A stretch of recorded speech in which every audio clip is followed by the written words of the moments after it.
শোনো না, বলছি আমি না মিষ্টির দোকানে কচুরি বানানোর অর্ডার পেয়েছি। সকাল সকাল ওই 150-200 জনের মতো কচুরি বানাতে হবে। দেখি ওটা কেমন চলে।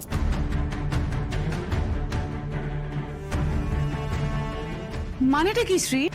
কি কি কি চলছে তোর মাথায়? কি কি ভাবছিস তুই? সত্যি করে বল আমাকে, কি কি ভাবছিসটা কি? মা তুমি তো সবটাই জানো, মাথার উপরে কত টাকার ধার। মা আজকালকার বাজারে শুধুমাত্র একটা চাকরি করে সংসার খরচ, পাওনাদারদের ধার মেটানো সম্ভব নয় মা। শুনছো শুনছো মেয়ে কি বলছে? শুনছো তুমি? ঠিক আছে ঠিক আছে, বলছি তুই তো কাজ একা পারবি তো? বাবা আমি পারবো বলছি তো। আচ্ছা ঠিক আছে, তাহলে রাত জেগে কাজ, দুপুরবেলা একটু ঘুমিয়ে নেবে, হ্যাঁ, আর সকালে ফিরে কিন্তু একটু রেস্ট নিয়ে নেবে, ঠিক আছে? এই শোনো, এত কাজ করলে রেস্টটা নেবে কখন? হ্যাঁ শোন শ্রী, আমি আবার বলছি তুই কিন্তু ভুল করছিস। হ্যাঁ, এত গাধার খাটনি খেটে এদের সমস্ত ধার দেনা চুকিয়ে দিলেও কিন্তু কোনো সমস্যার সমাধান হবে না। এই মানুষগুলোকে আমার খুব ভালো চেনা হয়ে গেছে, সবকটা কুড়ের হদ্দ।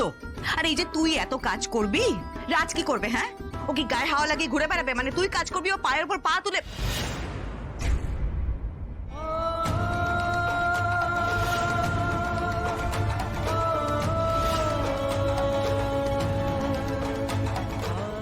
রাজ তুমি ওখানে দাঁড়িয়ে আছো কেন? এসো না। আমার জন্য কত কি শুনতে হচ্ছে তোমাকে। না না, আমি আর কষ্ট পেতে দেব না তোমাকে।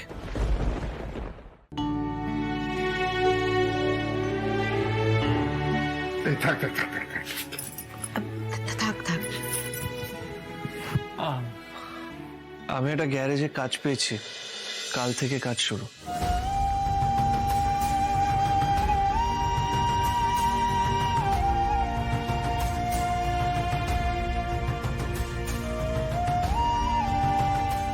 রাজ তুমি সত্যি চাকরিটা পেয়ে গেছো? ও মা, মা আমি তোমায় বলছিলাম না রাজ চাকরি খুঁজতে বেরিয়েছে, কিছু না কিছু একটা পেয়ে যাবে। ও চাকরিটা পেয়ে গেছে মা। খুব ভালো খবর রাজ, খুব ভালো খবর। আমি আমি আমি তো এটাই চাই যে তোমরা দুজনে মিলে সংসারটাকে দাঁড় করাও। জানবে তোমরা সুখে থাকলে এই আমরা একটু অন্তত শান্তিতে থাকতে পারি। তা রাজ, তুমি কোথায় পেলে কাজটা? আমি তোমায় বলছি বৌদি, ওই বড় গ্যারেজটা, মানে A1 কার ওয়ার্কশপ। কি রাজ, ওটাই তো? ভালোই হলো তাহলে। এবার থেকে আমার যারা পরিচিত আছে তাদেরকে কিন্তু আমি রাজের গ্যারেজে পাঠাবো। কি ডিসকাউন্ট দেবে তো? জানো তো বৌদি, আমার রাজ কিন্তু জেসে মেকানিক নয়। ভালো লাগছে, সবাই মিলে একসাথে খাচ্ছি। এবার থেকে অন্তত আমরা সপ্তাহে একদিন সবাই মিলে একসাথে বসে খাবো।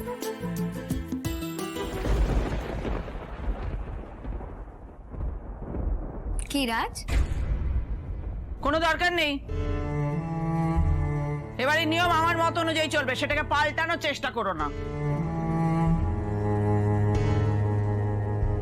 আচ্ছা, আমরা যদি সপ্তাহে একদিন একসাথে মিলেমিশে খাই, সেটা কি খারাপ সুভা? এখানেও তোমায় বলতে হবে? শোনো শ্রী, কেউ খাক না খাক, তুমি কিন্তু খাবার খেয়েই অফিসে যাবে, আর টিফিনটা নিতে কিন্তু ভুলবে না। ক্যাপ্টেন, একটা কথা সবসময় মনে রাখবে, শরীর স্বাস্থ্য ভালো থাকলে তুমি ভালো মতো কাজ করতে পারবে।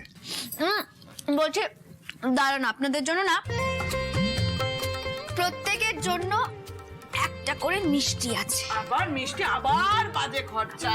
যেন চাকরি করতে শুরু করেনি মিষ্টি এনেছে, এত মিষ্টি কে খাবে? আসলে মা রাজ বলেছে আপনারা প্রত্যেকে নাকি মিষ্টি খেতে খুব ভালোবাসেন। আর তাছাড়াও আজকে আরো একটা ভালো খবর আছে আমার কাছে। ভালো খবর? কি খবর ক্যাপ্টেন? কি রাজ, ব্রেকিং নিউজটা কি আমি দেব না তুমি দেবে?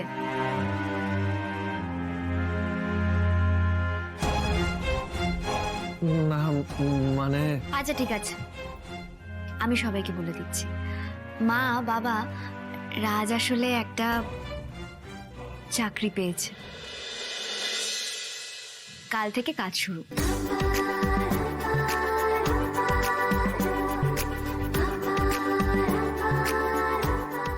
সে কি রাজ বাবা, হ্যাঁ তুই চাকরি পেয়েছিস?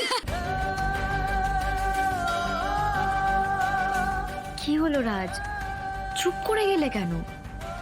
না কিছু না। কি ভেবেছিস?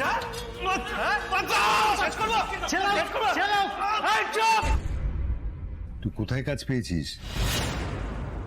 আমাদের বলিসনি কেন? এখন সত্যিটা বলে দিলে আনন্দটা মাটি হয়ে যাবে। না না, আমাকে আবার কোনো একটা কাজ খুঁজে ফেলতেই হবে। কি হলো, বাবা কি জানতে চাইছেন? বলো না, এটাও আমাকে বলতে হবে? ওই A1 কার ওয়ার্কশপ, ওইখানে হেড মেকানিকের কাজ। বাহ বাবা, খুব ভালো। মানে এদিকে হলো 25 আর ওদিকে কত সে যা পাস পাবি, পুরো টাকাটা কিন্তু তুই আমার হাতে দিয়ে দিবি। না মা, বেরিয়ে যাও এখানে। তুমি মেয়েটাকে মারবে না এইভাবে। বেশ করেছি, বেরো এখান থেকে, বেরো। আর তুমি দেখো রাজ বাদল ওরা এখনো বাড়ি ফেরেনি, কোথায় আছে সেটা দেখো। আর যদি সেটাও না পারো, কিছুই তো পারো না, যদি সেটাও না পারো তাহলে আজকে পূর্ণিমা, চাঁদ দেখো, কবিতা লেখো, তারপরে কবিতা লেখা হয়ে গেলে ছুঁড়ে সেটা ড্রেনের মধ্যে ফেলে দাও। বেরো বেরো। তুমি কিন্তু বড্ড বাড়াবাড়ি করছো। বড় বড় কথা। এই এই মেয়ে, সত্যি করে বলবি কিন্তু, সত্যি করে বলবি। বল, প্রেম টেম করিস কিছু? হ্যাঁ, ভাবলে কি করে? আমি কি ভাবছি সেটা তোকে আগে বলে দিচ্ছি। বিয়ে তোকে কিন্তু এবার করতেই হবে। এটা লেখাপড়া করে কি হবে? হ্যাঁ, যদি একটা ভালো পাত্র দেখে রাখতিস, বড় লোক একটা ছেলে দেখে রাখতিস, আমি কিছু বলতুম না। কিন্তু এবার আমি তোর বিয়ে দেবো, একটা বড় লোক ঘর দেখে তোর বিয়ে দেবো, একেবারে রাজরানী হয়ে থাকবি রে। মা, আমি বিয়ে করতে চাই না, আমি পড়াশোনা করতে চাই, আমি চাকরি করতে চাই, আমি বৌদির মতন হতে চাই। বৌদি আমার রোল।